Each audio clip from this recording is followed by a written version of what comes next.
Washington CNN Donald Trump boasted on the campaign trail that his White House team would feature the best people in the world. But his claim is being undercut by revelations that 30 to 40 people in the White House have yet to secure permanent security clearances a year into the administration and could potentially be unsuited to such high-level jobs.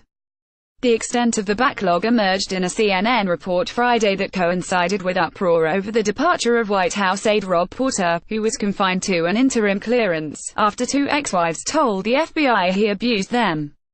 The episode again raised the issue of whether some of Trump's picks for key White House jobs, including his son-in-law and foreign policy fixer Jared Kushner, can be trusted to deal with highly classified information.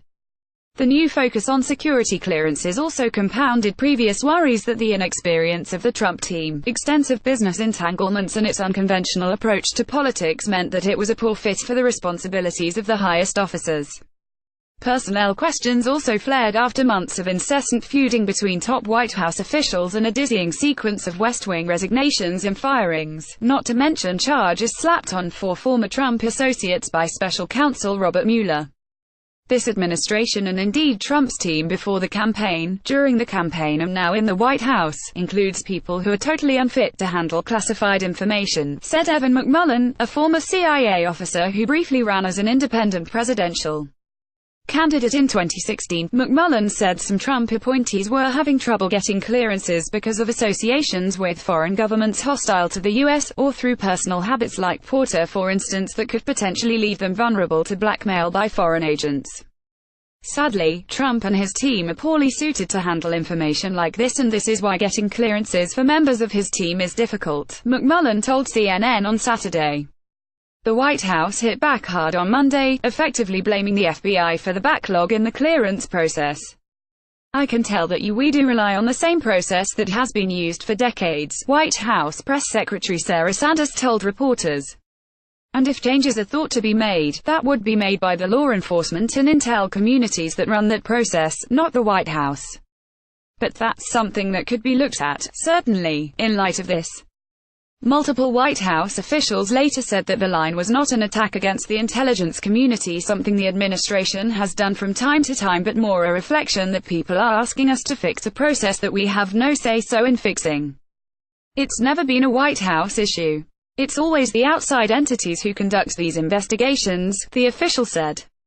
Unusual backlog, but several sources, including intelligence officials who have served in Democratic and Republican administrations, told CNN last week that such a backlog was very unusual and made clear the process should have been finished after a year in office.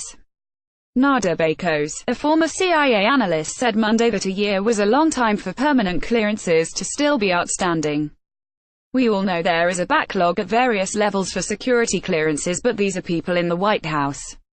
We are talking about the suitability of the people they have put into these positions. That is what I think is at question," Bakos told CNN's Brooke Baldwin on Monday. The White House insisted it had no greater priority than safeguarding America's secrets, and Sanders lashed out at the press, slamming the publication of leaks that put national security at risk. "Frankly, if you guys have such concern with classified information, there's plenty of it that's leaked out of the Hill, that's leaked out of other communities well beyond the White House walls," Sanders said. The comment was ironic given that Trump recently declassified intelligence information in a Republican memo apparently aimed at discrediting the Mueller probe, despite public objections of his own FBI and Justice Department. The White House record in safeguarding intelligence has also been dubious on several occasions. Former National Security Advisor Michael Flynn served in the administration for several days after the White House was warned he could be compromised after laying to the FBI over conversations with Russian officials. And Trump himself reportedly disclosed classified information to several top Russian officials in an Oval Office meeting last May. Dozens yet to be cleared. A source knowledgeable about the background clearance process inside the White House said that there were certainly dozens, maybe even more people yet to be cleared inside the administration who are operating on interim clearances. "What happens is they do the easy ones first," the source said, noting that many lower-level, young people who have never been checked before but don't have an extensive histories of foreign traveler contacts have been cleared. More senior figures, such as Kushner, who has played a vital role as a liaison between Trump and key allies like Israel and Saudi Arabia, and was influential early on in China policy, are still being held up. Kushner has made numerous updates to his security clearance questionnaire, known as SF-86, partly because of his failure to initially disclose some meetings with foreign officials. Democrats responded by demanding the withdrawal of his privileges to view classified information. Another source knowledge of the process said that it was not uncommon for higher-level clearances to take longer, as such candidates generally have deeper backgrounds with more contacts and questions that need to be asked. This person said there were certainly dozens, maybe even more, yet to be cleared inside the Trump administration, but that those people who have yet to secure full security clearance are on interim clearance.